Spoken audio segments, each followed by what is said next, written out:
Now look at verse 22. And Aaron said, let not the anger of my Lord wax hot. What do you mean?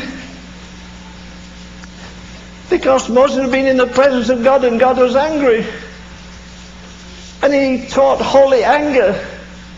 The man that teaches you that the Holy Ghost is only joy and he doesn't know a thing about the Holy Ghost. You'll get angry someday. I get angry. I'm angry now. How much longer do you think God's going to put up with the sin of America? I'll tell you some statistics in a few days, not just about vice. I'll tell you things that we have that no nation in history has ever had. For instance, just one. I checked so I wouldn't make a mistake. You've got some parts of the world like where Jackie says, I go into China and Brother Ravenhill, there isn't one Bible in the whole town. Do you know we have 600 million Bibles in America? Do you know we have 26 translations of the Bible in America? Do you know in America and Canada between them we have 450 Bible schools and 250 seminaries? Did Sodom and Gomorrah have a seminary? Did they have a Bible school? It's Nick.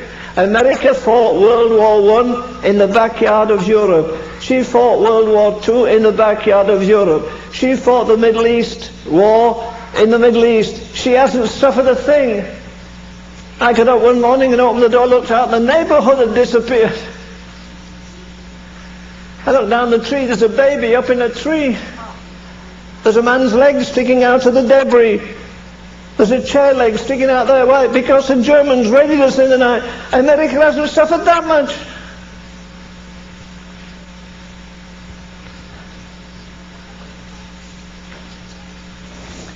I'm trying to warn you that we're heading for trouble. Let me tell you this, dear friend.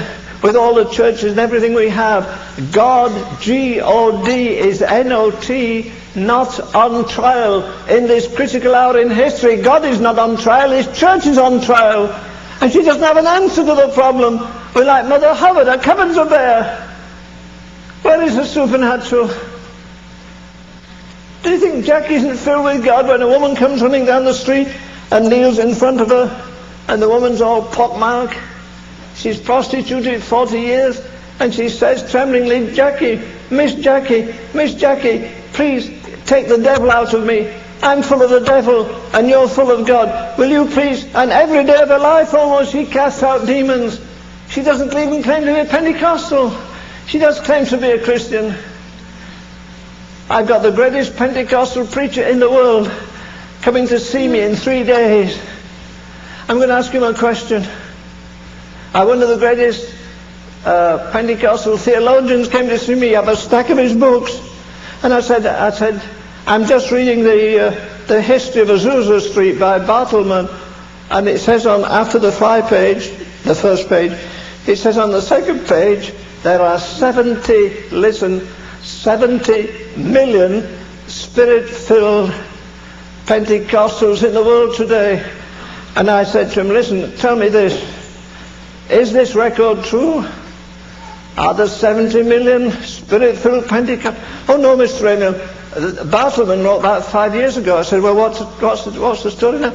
And he said without blushing, he said, Mr. Ravenhill, there are 120 million charismatic and old-style Pentecostals in the world today. Well, he was near enough, dear lady. I could almost mark a finger in his hand, and I said, listen, tell me this. I know you've written stacks of books on theology. I know there are 120 Pentecostal churches in Dallas and nobody knows they're there.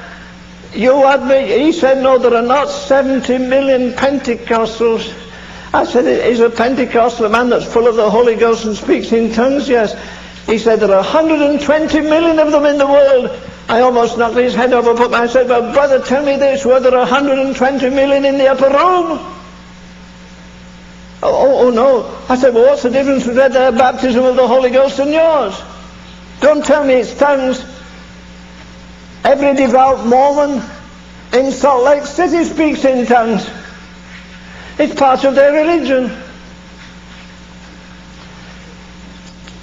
Spiritists speak in tongues.